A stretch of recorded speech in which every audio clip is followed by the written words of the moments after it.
All right, good morning, everybody. Thanks, Joe, for spinning some Bon Jovi this morning.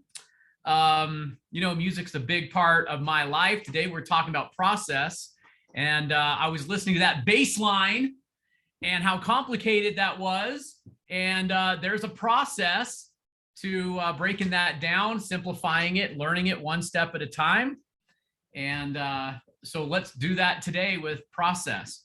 So in the email this morning, I asked a few questions. I said, how many of you feel like you're spinning a lot of plates?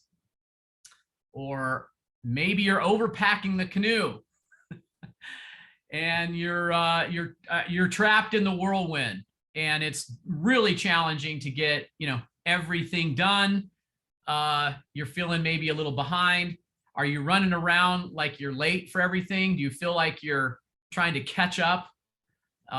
So today we're going to break down this discussion about process. We're on page 162 of the coaching manual. And I've asked Joe to weigh in on this. Of course, we would like to have a collaborative discussion, but I did tee up a few discussion points for Joe Lowry to answer in regards to some process. So that's kind of on that's the docket today. How does that sound? It's like, I can't wait to better my processes, Will. Okay. All right. Look, I'll try to make it fun and valuable. Okay. Let's do this. So we're on page 162, and I think I'm going to play this video.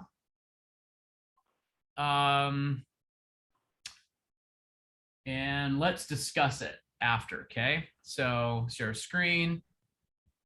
Here we go.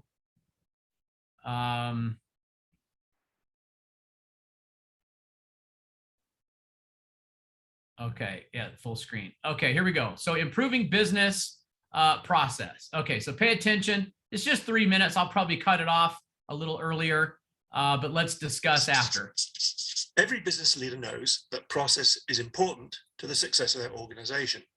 Without efficient processes, we make mistakes, lose customers, and incur avoidable costs.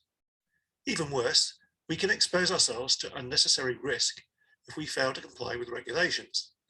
Overall, poor processes are at best a recipe for mediocrity. But despite its obvious importance, most organizations struggle to master their processes. And as a result, they struggle to be successful. Why is this? What is it about the dynamics of process that makes it inherently difficult to grapple with? And what do companies that are successful with process do differently? This video is the first in a series of 3 to look at this issue. In this one, we're going to look at the visibility, or rather lack of it, of business processes. Process in office work is invisible. Once we tracked our business processes using paper, but now we use computer systems and databases, and we can't see the data as easily as we need to. When we used paper, there was some level of tangibility. If we could touch it, if we could pile it up on our desk, it was real. In fact, people still like to use paper for that reason. People print stuff out all the time. What they're doing is making it tangible to themselves. It's probably why the paperless office has yet to catch on. So business processes take place under a sort of Harry Potter-like cloak of invisibility. And because they are invisible, it's hard to see when things go wrong, or even where we are with any particular transaction. If you have ever sat in a meeting and heard the question, where are we with such and such, you will know exactly what I mean. And it's hard to communicate what the process is supposed to be when it's all managed by some mysterious server somewhere in the cloud. Now, the companies that are successful with process find ways to make it visible. They invest in the time and effort it takes to document their processes, capturing what it is that they do. One of the principal benefits of this is a shared understanding about process and policies. Once things are made visible on a map, you can decide where you want to go and how to improve things. And that is what allows you to get better and better over time. Just a lot of small incremental changes that compound up into a real competitive advantage. To work all the time and not be a passing fad, the expectation of change has to be baked into the culture of the organization. And that is the subject of the next video, the people side of process improvement. There are lots of ways to improve processes. You can find out more by watching other videos in this series. You can get them on my... Okay, all right, that's just to whet our appetite. What are your thoughts about this? Are our processes somewhat invisible? Can they be invisible? Do we have that same problem with our processes? Could you clearly define what our processes are in real estate? So go ahead and weigh in on that, guys. I'm going to find something, just a reference here to point to. Okay, yeah, I found it. While you're thinking about that, remember I'm not going to use the share screen on this, but remember the business planning chart. Okay, so everything that's down below strategy is really process. So it's the tactics that support what our priorities are, the tools we use, and when we use them. That's really process. So it would be what step one to support a strategy. Strategies like staying in touch with past clients or meeting new people to build new business relationships. That's a strategy. How we go about supporting that strategy would be defined as our process, okay? So here we are talking about the whirlwind of life, spinning plates, overpacked canoes, life that's coming at you, the way we balance time, and we're diving into a very particular segment of our business that's the process. So let's go to our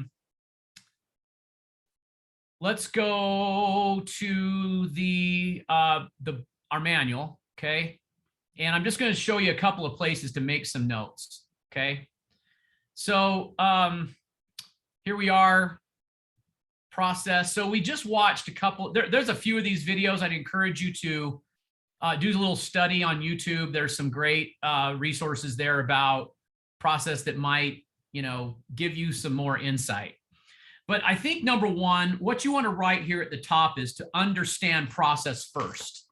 So let's understand what we have first. And I think there's going to be another benefit of this, of not just embedding the process, guys, but it's also going to be your ability to communicate what you do and how you do it. And when you do that, you'll build value and justify and substantiate the commission in which we charge. Okay. So number one, we're going to understand it. We make another note up here also. Take a look at process from a business point of view, like you operate a business, and not so much like you and your role in the business. So let's put down the hat that I have a job to do. Madison, the page is 162. So let's put down the hat that says I have a job in this process. Instead, let's go up a little higher and look at this from a business standpoint. Okay. Okay. Yes, we do wear many hats. We play many roles inside this process. I do believe that a lot of the process in which goes on in a transaction is behind the scenes, and therefore, if it's invisible, I'm asking, does it have value? Okay. So, if there's no perception of value, is there value? How can someone realize value if you can't see it? So it could still be there. This is kind of like truth is truth, no matter what you say about it. Doesn't change the nature of what it is. Someone can believe it's differently, but it doesn't change the truth. But that they march forward with this lack of value perception. Okay, so we want to change that. Let's do this too. Another simple way to look at process is improving how people work. Okay, improving how people work. I've already watched this morning. I rewatched 3 or 4 of these. Did you get anything out of the first, video here about process? Any thoughts come to mind? Before I skip over that, I'm going to kind of go to number 2, and we're going to make some more notes right here. But any thoughts? Anyone want to weigh in on that? On just the first video, did you learn anything about process, or did it remind you of something about process? Okay, well, don't everyone speak at once. I can't understand everybody. Just one at a time. Nobody? Everyone's shy this morning? Okay, Annie.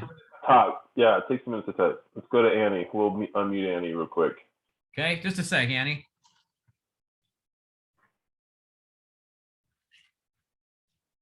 Yeah, I'm hit the unmute on your screen there, Annie. I was trying to figure this out. You got it. Okay, so one thing I caught from the video was to take small incremental steps at a time. Because when I'm thinking about, starting even with a buyer's transaction, I think about all the things I have to do and then I get overwhelmed. So I think, okay, let's just do this one at a time, follow the outline, follow the process, and then I have an easier time to not feel so overwhelmed. So that's, that taking it a little bit at a time to understand rather than try to do it all at once, I guess. Right. I like that. Okay, let's write another note down here. I put this in the email. One of my mentors said, Will, how do you define the very first step in any kind of a business transaction in your business? What's the very first step? Does anybody want to suggest what that very first step is? And with Annie's backdrop of taking everything in a segment, let's talk about the very first thing. Anyone want to, what's the first thing that has to happen? What do you think that is? Come on, don't overthink it. Just, what's the very first thing that has to happen? Okay, so yeah, let's get a bunch of answers down here. So relationship. Communicate. Yeah, communicate. Okay, establish the best way to communicate, Debbie. Agency, Hannah. Gotta love it coming from Hannah. I love that. I love that, Hannah. Okay, look, keep the answers coming. Okay. I'm asking you, what's the very first step that has to happen, or the very first thing that has to happen in order for it to result in a transaction? So if we say there's a seed, or there's an event, or a step, what is that first thing? While you're thinking about that, notice what we're doing here. We're taking the people that are working in this process to collaborate and define what the first step is. So video number 1 or 2, I don't remember which one it is, suggests that it's really improper for a team leader, or say broker, owner, or any leader in an environment to just say, this is the process, these are the problems, and this is where we're going to fix it. That's what's being displayed here in this image, where it has team leader who's saying, I want to be the director out to the team. But I don't know if you can read this, but it says the team should be solving their own problems. You see that? The team should be solving their own problems. So as we're sitting here trying to define what the very first step is, can you imagine you isolating this discussion within yourself and then going to your team and saying, I think we have a problem and we need to pivot it? Okay. So remember, so often I've suggested that solution equals value, and what comes before solution is a problem. Well, what's the problem? So if the team is going to solve their own problem, then we must be coming at it with a noticed or realized problem deficiency, or something that's pulling on us that needs to be improved. Okay, so let's write down identify problem. In process, it's a bottleneck. So we identify a bottleneck. Matter of fact, I'm going to write that down. Bottleneck is a way to look at process or a problem. So we have to identify what that is. And do we get an agreement from the team as to what the problem or bottleneck is? And if we do, then we are onto something, because now we can start debating how do we open up that bottleneck. Okay, I'm going to read through these again, starting picking up where Sandy Hansen said meeting your client, some kind of meeting there, identify the goal. Kim is saying, are we buying? Are we selling? Are we liquidating? Or, what are we after here? This speaks to why. Relationship. I like that. Jill, showing your value. identify your needs and goals, to be present in making your business known to peers, sit down with your client for buyer's consultation, find out their needs. From a buyer standpoint, all of these are pretty much in the beginning, but look at what this list is. This is all over the place, isn't it? Notice that we really are not clearly defining amongst ourselves. We've got 1, 2, 3, 4, 5, 6, 7, 8, 9, 10, 11 of us have answered this question, and we have not clearly defined what the first step is, right? So for what the first video is suggesting also is that process is very hard to simplify. Okay, so this is going to be one of our objectives in process. Can you write this down in that space there, right in here? So I've got all these notes right here. So, we have identified a problem, or the bottleneck, and then we write down, the objective is to simplify process. Look, I'm going to suggest that the very first thing is either a passive or active invitation to do business. I might not be, using the correct words exactly here, but you got to be open for business. There's got to be some either passive or active invitation for business. Okay, so that if you want to write that down, okay, passive, it means you're not there when it happens, or active, it means you're there. Invitation for business, and look, I don't even know. The invitation doesn't necessarily have to be spoken like, "Can I be your agent?" Can I be your realtor in this process? I'm not even sure that has to be even said. It could be perceived, but something has to be done that says, I'm here, my business open, working, ready to help, and there's an invitation to do business. What do you guys think about that? Could we rally around that and say maybe that's step one? Okay, heads, nods. Any objection to that?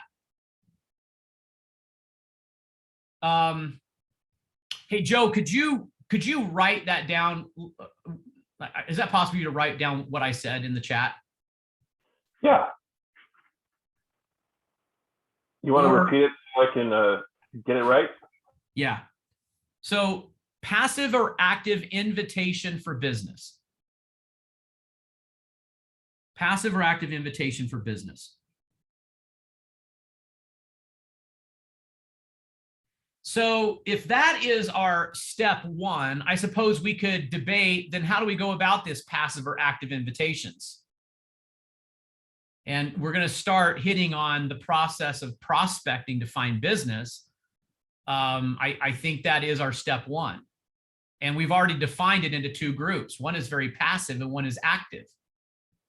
Okay, so what would fall under passive and what would fall under active is another way to look at it. Okay. How do I want to pivot from this? And Joe, I'm trying to get a running start at some of the questions I asked you this morning. So you're probably just around the corner. So go down to the bottom. I'll tell you what, let's do this. Let's look at the Hexagon principles around this. Remember that the Hexagon principles are 6 things that foster positive change and lasting change. Okay, so that's what affirmations, key questions, who can help me, schedule first task, what do I learn, and how do I measure progress. Okay, those are 6 principles that can help foster long-term positive change. So the first one is to get our heads right. So we might want to say something like, I work every day to perfect my processes from lead to close. I may reword this today. I don't know if every day is the correct thing, but I do work to perfect. Maybe I would eliminate every day.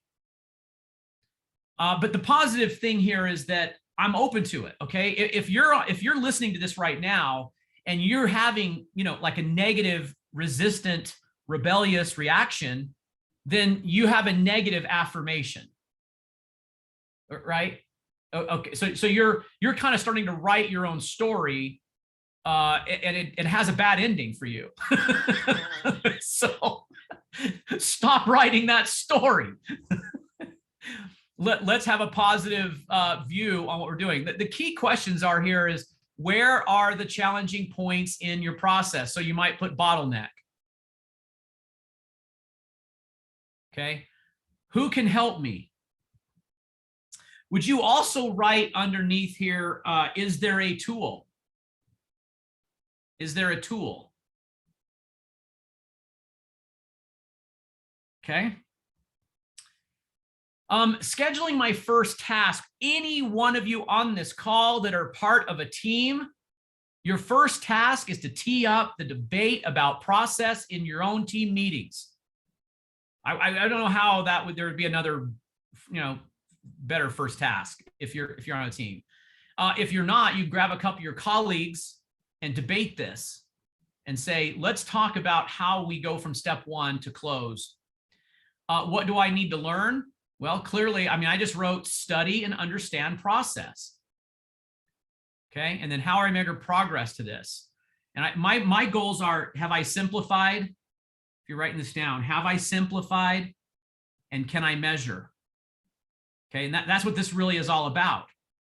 This principle in the Hexagon Principles is, how do I track progress? Okay, so can I simplify and can I measure? Okay.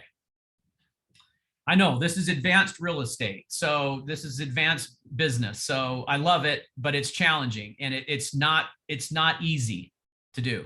Okay. All right, let's turn the page and let's go over to, we're going to further debate this, because I want to get to this funnel here. I want to talk about what's in this funnel: the eliminate, automate, delegate. I want to address that. So for those of you that were not on sales meeting yesterday, I just told a story about a scouting trip where we went to a mountain lake, and there was 2 canoes, and we were going to camp kind of on the other side of the lake. And there was a path that led kind of from the parking lot, where there's a kind of a dirt, ramp to the water. And there was a parking lot, and we were just going to unload everything and then kind of just walk it around the lake and end up camping on the other side of the lake. Well, the guys got thinking, well, why don't we just haul all the gear over in the canoes? Okay. So as things were unpacked, they were unpacked and packed in the canoe in the same order they were packed in the back of the trucks, leaving the heaviest items like the coolers full of food as the last thing. And someone noticed this kind of like a little too late, but all, the canoes were already packed with other things like, chairs and sleeping mattresses and pads and, various things. I think we did actually lose like a shovel. I still don't know where the heck the shovel is. But anyway, here's what happened. So we're all there, and we noticed someone goes, hey, what do we do at the cooler? And the cooler is really heavy. It's the last thing in the world you want to carry around the lake, right? So what we did is we just put the cooler on top of the canoe, on top of all the gear. And of course, it made it very top heavy. And I'm going to stop sharing for a sec, just so I can tell you this story. So here's what happens. So we're here we are. You go to row pretty good away from the shore. And doing that, it put like a strain on the canoe. And I thought, the cooler's going to go over. So I stood up. And when I stood up, I added more weight to the top of the canoe and tried to grab the cooler. And the cooler started to tip to the right. Okay, so I started trying to lean to the left, and I couldn't grab the cooler, and the cooler goes off of the canoe. And then everything tipped over on the left side because that's where I was standing. Everything went in the water, and I could almost like hear my wife going, Cooper, what are you doing? But leave it to men. We had a shortcut, we were going to paddle our way over and take it all over there. So anyway, we lost a couple of items. It was funny to me to see the cans of soda that floated.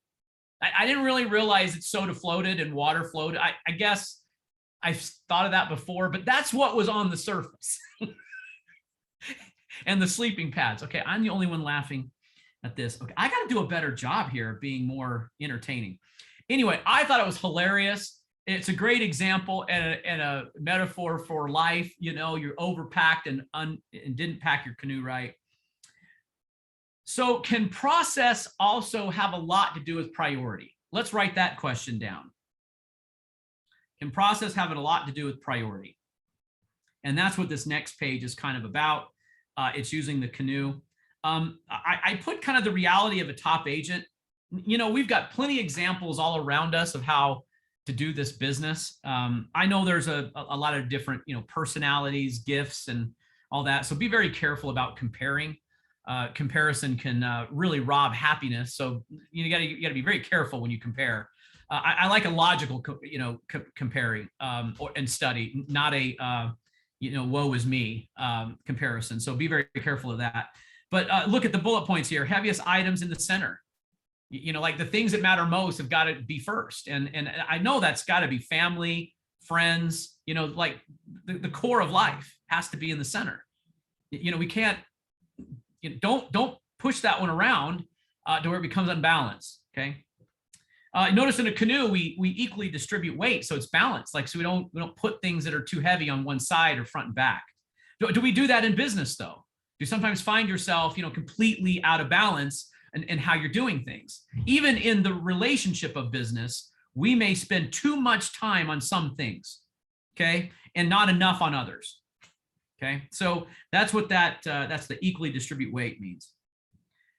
We're divided amongst others. Like should we? This is the concept of delegation, leveraging, human capital. It's been said, many times in our business. Do we have enough, boots on the ground and things like that? Are you one of those people that has a hard time saying no? Okay. Yeah. When you say yes to something, you simultaneously say no to a lot of other things. So it's a good time to evaluate our own personal canoes and how they're stacked and what's in them. And notice this next piece about bandwidth. How do you fit it all in? If you're constantly spinning plates on current deals, and listings and closings, escrows and inspections, and counter offers and deadlines and everything that goes on, just staying in touch with current clients. How do you have time for lead generation? How do you have time for this passive or active invitation for business? Where does that go? And look, if you're trying to do it all, and you haven't looked at your process, then you're going to be so full, there's no room. And the way you can tell agents' business if they're overwhelmed and they're not looking at their process is it's a roller coaster of income. Okay, so it starts off with a lot of commitment to find business, then a lot of sell pendings, and then the process of getting those closed, and then about 2 weeks after, they're right back again. And so that anytime you see incomes like that are dramatic, we've got a problem with the consistency in our process. Okay, let's talk about this funnel. So Joe, I asked Joe this morning about these two issues here. So let me get a running start. Joe, you're up next. So I can sometimes feel that we simply don't have the bandwidth. When another important task comes at us, perhaps we should think about it differently instead of saying, I can't do more. This comes up an awful lot in coaching. I'll look at someone and say, why are you not doing $500,000? And you'll see the fear in their eyes where they go, I wouldn't have a life if I did $500,000 a year in GCI. And I beg to differ. Okay, it's just not true. Okay, what the problem is that you think you have to do it all. Okay, that's a problem. And you're not running it like a business, you're running it like a job, and you're saying your job is full and I can't do anymore. Okay, I'm just challenging you to relook at it. Okay, rethink it. First of all, can we eliminate some things in our lives that need to be thrown out that are they're not write down, bad, good, better, best, and just challenge yourself to look at life and say, is there something on there that's bad or just good that could be changed out for something that's better or best? That's the question. Please don't be hard on yourself. You're doing a lot better than you think. So this is not you're not doing enough. Okay. It's not that. It's just in life, you feel better about who you are if you're progressing towards perfection, understanding that you never reach it. So we're okay if we're not perfect. We got to be, we got to celebrate our milestones, but you're going to feel a lot better about solving problems. So can we eliminate something? Then we have automate or delegate. These are huge in process. This is huge. What can I automate and what can I delegate? And if we're talking about the first steps in business, then we're going to be talking about, can I automate the passive part of the invitation of business? Okay. And the delegate is either going to be me or someone else, but it's either going to be now or it's going to be calendared. And this is how we start to get control. So, Joe, I asked you today, let's remind everybody there's a very effective way to go about finding business that can be automated. Do you want to kind of tell everybody what that is, and we can write that down too?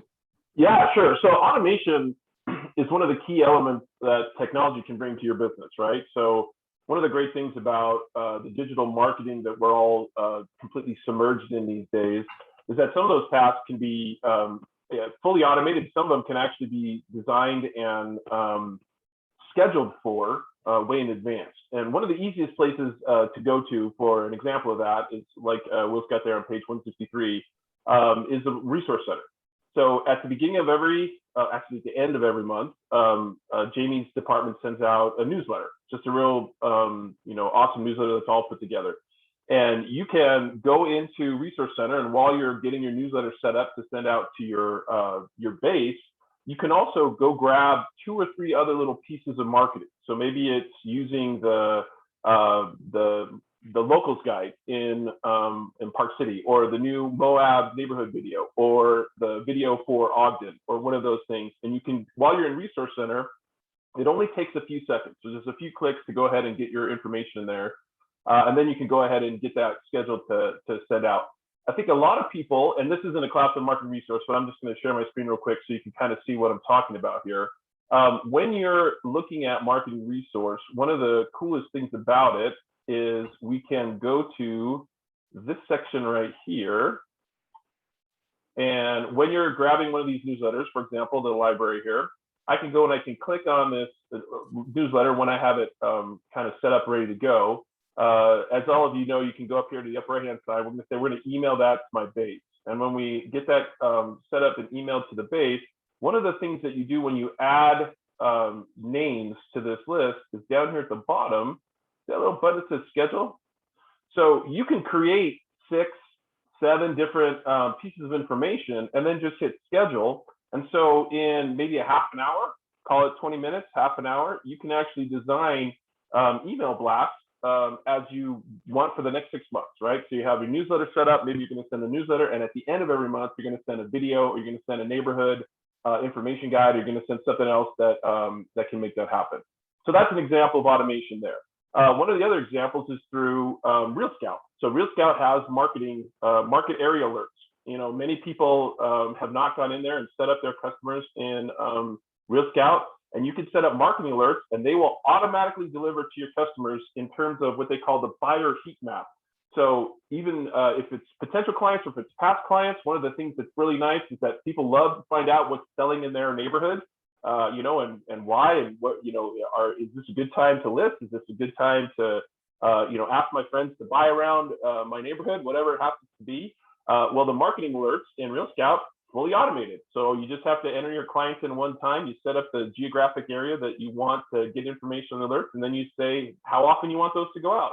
Fully automated, right? So now all these things, we work really hard to make sure that our systems have you at the center of all the branding, right? So they come from you. They look like they're designed by you. They're sent to you. And just for, as you're looking at your day, Will's talking a lot about process. if you carve out some time, whether that be at the beginning of the month, the end of the month, once a week, whatever it happens to be, you can get a lot done in a half an hour.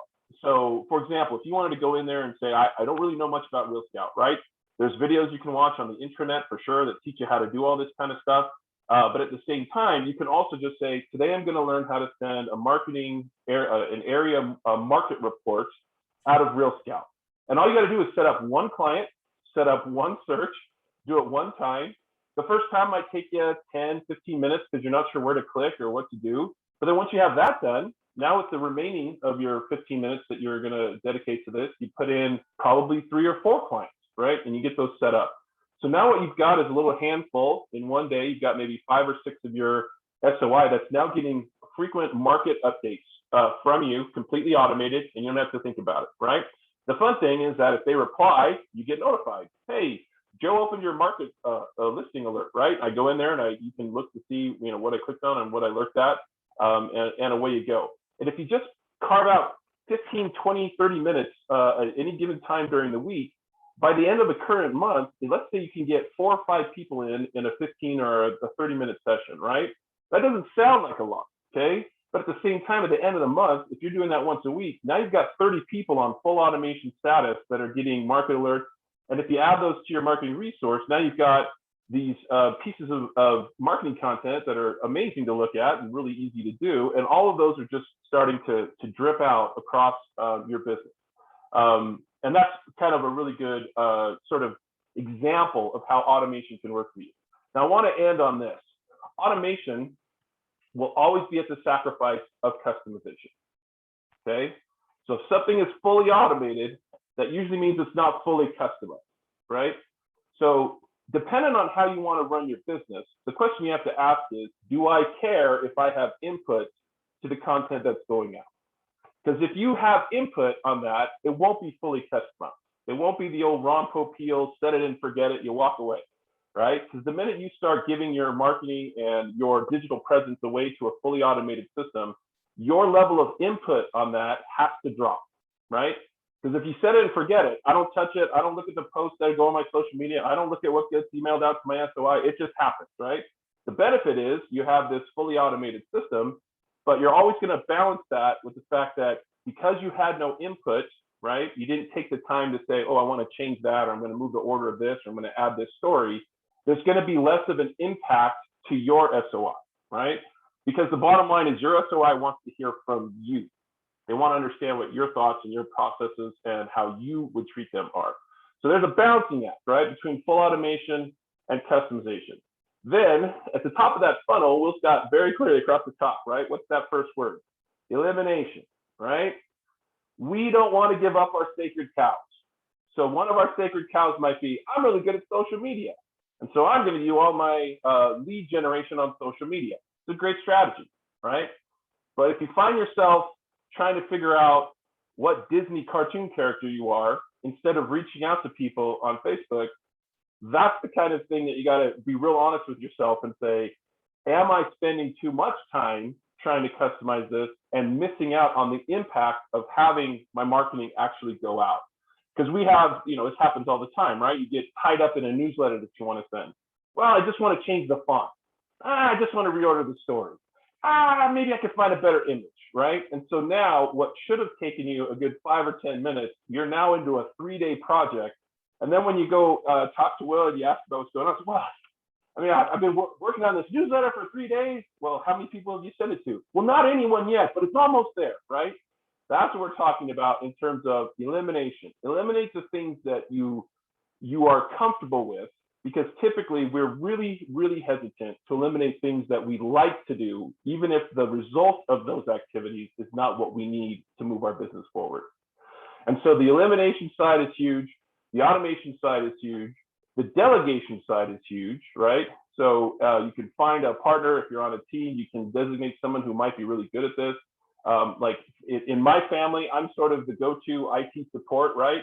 The way I always explain that is, if it takes me 3 minutes to fix and you've been working on it for 2 days, why wouldn't I give you that 3 minutes?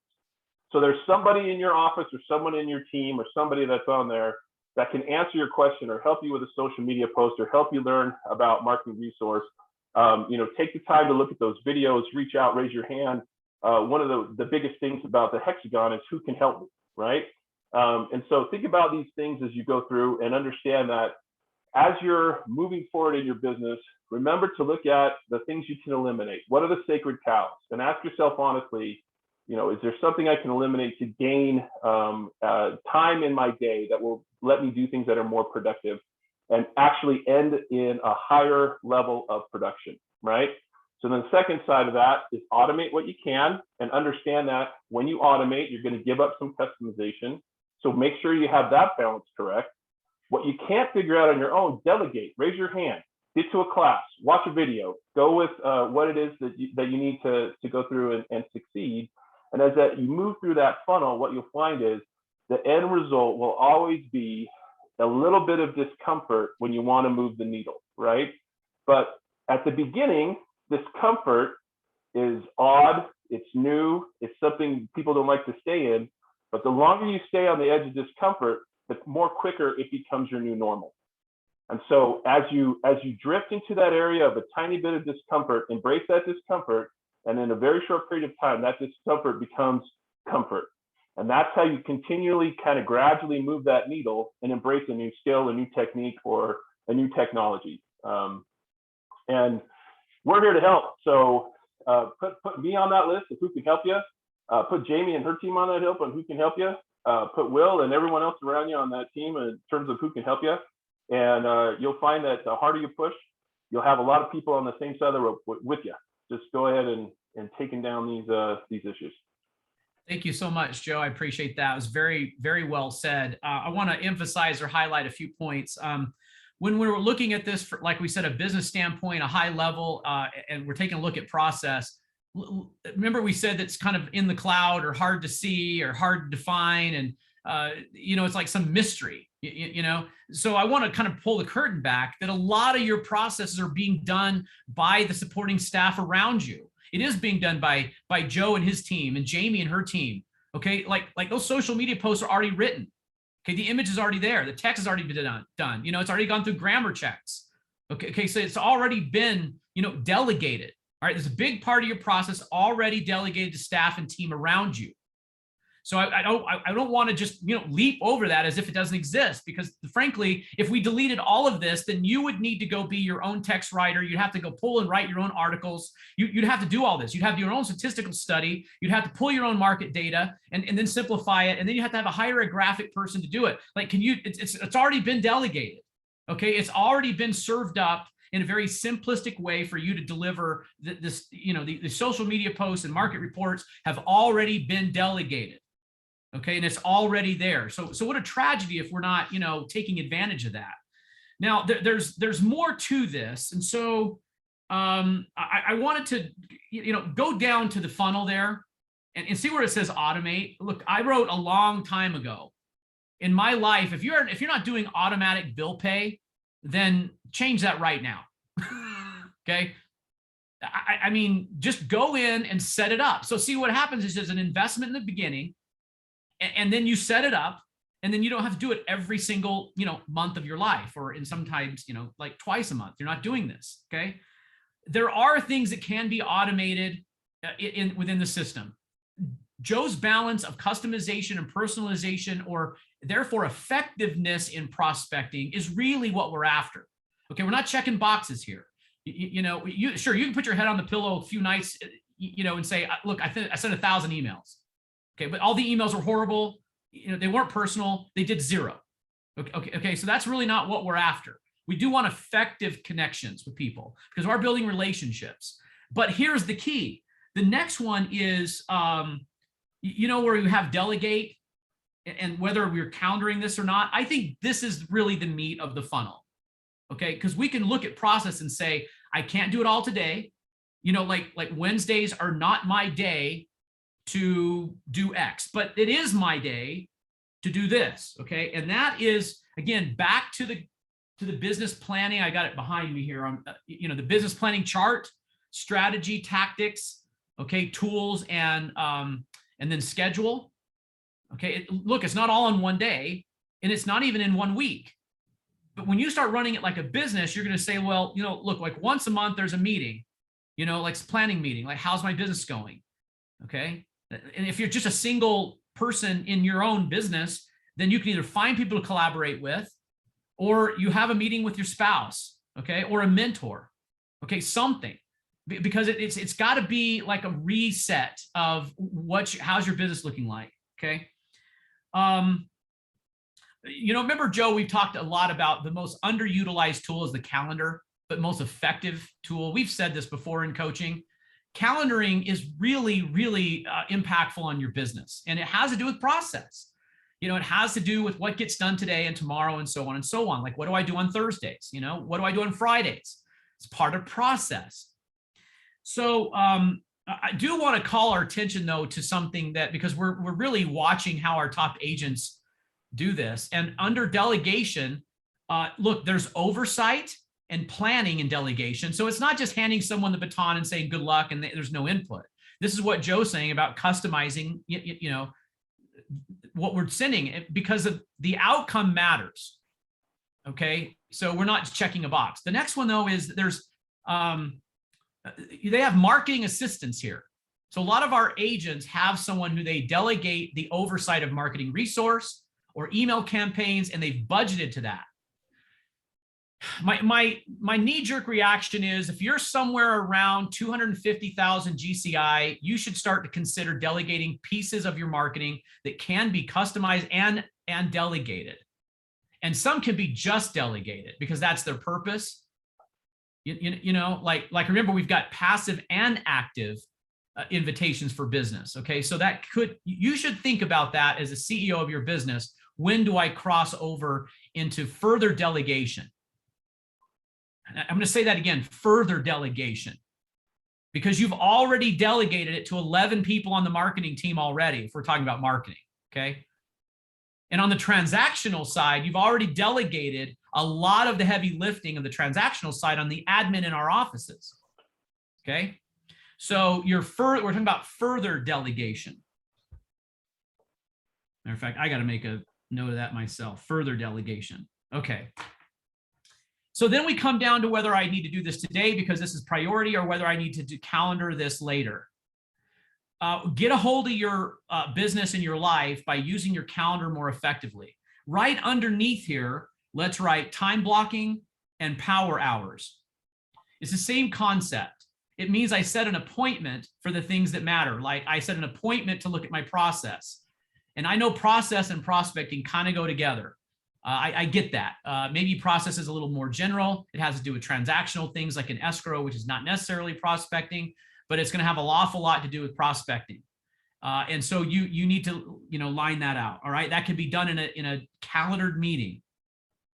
How hard is this to do? I mean, right now it'll take you 5 seconds. 5 seconds to go to your Apple Calendar and set a meeting that's once a month that we do, like our CEO meeting for your business. Once a month, we analyze process and prospecting, right? I mean, we could do this. It takes 5 seconds. And then what'll happen is you're going to go, oh, I can't schedule around that because that meeting's next Thursday. That meeting's next Monday. Okay. And that goes back to the top of that funnel with elimination, right? I don't want to go prospect. It's not my favorite thing. It's not my favorite thing, right? So eliminating the things that actually can move your business forward, it creates a vicious cycle, right? Because I got it in my calendar, I scheduled it, I was going to do it the first Thursday of every month. I can spend an hour prospecting, and then you go to sleep Wednesday night, and then you think about the thing you have to do that's more important than prospecting next morning, right? Oh, I know, I'm going to take my neighbor golfing. Then I'm going to ask him if he knows anybody that wants to buy or sell a home, right? Yeah, kill it, dude. 2 birds, 1 stone. We got it, right? Okay, so yeah, let's not eliminate things that are good for us. And in absence of additional people on your staff, the delegate part of that funnel is the calendar. That's what you're doing. You're delegating yourself in that moment to make that happen. And then the brilliance of the hexagon is always that last part on the 6 steps, right? How will I measure progress? So you put it on your calendar, and if you blow right by it because you just didn't want to go out and do any prospecting that day, you can't kid yourself, right? You can't kid yourself. I love it, Joe. Thanks so much. Okay, we're almost out of time. I got a lot more to tell you. Let's write some notes really quickly. Under here, we should have time blocking and power hours under calendar. Okay, and then let's go over, our affirmation is, I remember that I'm running a business and I look for ways to automate and delegate. That's what businesses do. That's why they raise capital. You realize that, right? I mean, businesses raise capital so they can automate and delegate processes. Okay, you're no different. Fundamentally, we are no different. We run a business, okay? And already you delegate and automate a lot of your business. It happens. You don't have to think about, the latest magazine that Jamie's putting out with all of our properties in it. You didn't think about that, okay? It's already done. Okay, so it's further automation and delegation. And I'm asking you, you're a CEO right now. Where are your improvement points? Right here, more notes, bottlenecks, question mark. And I would ask you, is there a budget? If we were having a one-on-one coaching right now, I would say, okay, CEO, what are you budgeting around your processes? How much do you delegate, automate? Where is the money going for this? Is there an amount for this? And maybe you should consider that. Okay. Number 2 or 3, sorry, who can help me? And I wrote, look, other agents. Look, that you can, if you're worried that you might generate more leads than you can handle, okay, just farm them out. Okay, farm them out. Pick a partner. Okay. And then what about staff? Can staff help you? And that's all of us. Okay. Me included, and Joe, Jamie, everybody who can help you. All right. Over here, scheduling my first task. I may say like yesterday when I was having this discussion with an agent, I said, your first thing you need to do is to meet with, and there was a fill in the blank, and it was an agent. I said, I think that's the first thing you need to do is schedule a meeting so that you can see back up here. We're going to delegate this, but I'm also going to have oversight. I hope you wrote oversight right here in delegation. Right. So we're going to oversee this. And that was their first meeting, first thing to do. What can I learn? For how to let go. You can't do it all. Don't try to do everything. Look, right now you're not doing it all anyway.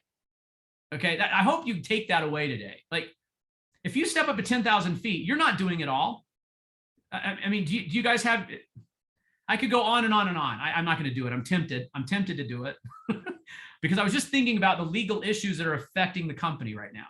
Okay. Like the changes that we have in forms, all the things that got in the detail. You don't need to be working on that because somebody else is. And that's just one little tiny thing. Okay. So I hope you learn to let go and to continue to delegate and automate your business. Okay. All right. Next one, how I measure process. So here's what I put. I want number of closed referrals would be a really good indication of how good you're doing at your processes. It's kind of taking a real end of the equation look at it. Like the caboose will tell us what's in front of it. The other one, number of tasks completed that were delegated. So I just ask you, take a look at last month or this week or yesterday. How many tasks did you delegate that got completed? Tell me about that. Define that. If you say 0, then you're not looking at process in the best light. Okay. Turn the page because there's some blanks here on this next page. It's a great place to take notes. I want to ask you this question when you're studying process. How many people are involved in a real estate transaction? Just one transaction. Angie, you remember us talking about this years ago? We wrote up on the whiteboard in a coaching session. I said, I want you to tell, let's talk about every single person that touches a transaction. Okay. In any sort of a way. That's mortgage, title, appraiser, real estate side, admin side, marketing side, the legal compliance side. So how many people touch this? And there's of course 2 sides to a transaction, buyer, seller. You remember we looked at all this and Angie's putting up here, it was like 33. If I remember right, we may have pushed this as high as 40 individuals could be involved in a transaction. Okay. I mean, I just talked to a loan officer yesterday and I was a little surprised to hear that there's 5 people on his team. that divide out the processing of a file. Talk about process. They've divided each file into categories. Okay, so wow, that's just on the lending side. So there's a lot of folks involved with process. Another question or things I like you to do here is write down, study current processes by looking at my income chain.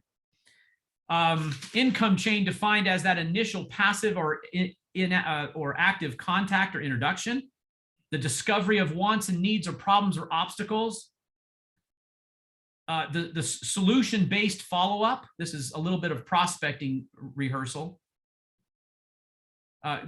Contact becomes a client and the process in which that's done. Of course, that's listing agreement, buyer broker agreement. The search or the search for a property if they're a buyer, but the marketing of the listing, which again is a lot of process. And then of course we get to the offer and negotiations, and then everything that goes into escrow, which is inspections, appraisals, deadlines, unexpected things that also come up, and that equals a closing. Oh my gosh. No wonder we're paid so much. Because you're worth it. Because you're doing an awful lot, right? So, okay. So income chain. Number 2 on that blank page there, team members, I'm gonna stop sharing. Okay. So involve people that care about the outcome in the discussion about process. And that's back to that meeting. Okay. Wow. That was 1 hour. Oh my goodness. How you feeling? Give me a pulse. Are we like, I can't do this? Or a lot to think about? What, Debbie? Don't you love Debbie's smile?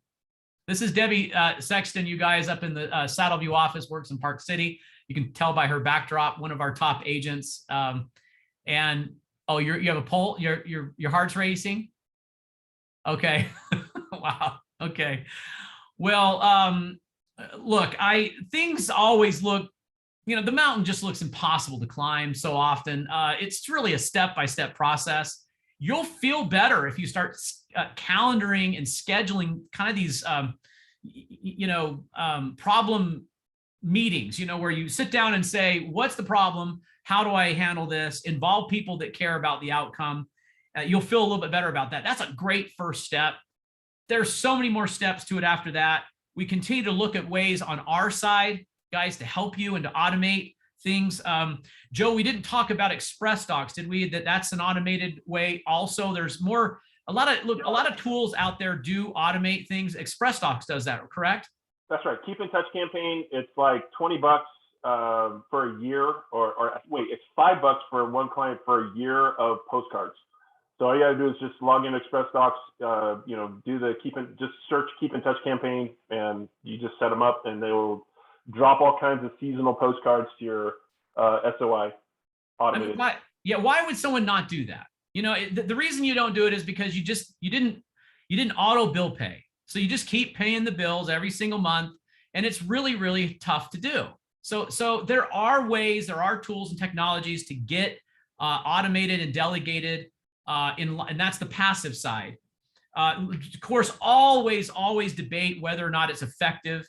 To Joe's point, let's not just check boxes, okay? Because a postcard in and by itself likely will not produce, a listing or a client. It's a reminder that you're there. It's a reminder that you're open for business, and that's about as far as its reach is. But hey, I do love you guys. Think about you all the time. Pray for your success and your well-being. And I hope I can calm your worries a little bit, and you walk away with some confidence that there are answers to these problems. There's solutions around you. And, our maker, my belief is our maker puts the answers so often in the people around us, because he wants his kids to play together. Okay. So if you're ever feeling a little bit like, wow, this is, heavy, life is heavy, the answers are probably in family, friends, or workmates and teammates around you. So go looking for that, and follow the humility sign. It takes us a long way in life, because we keep learning. There's nothing you can't learn, nothing you can't better.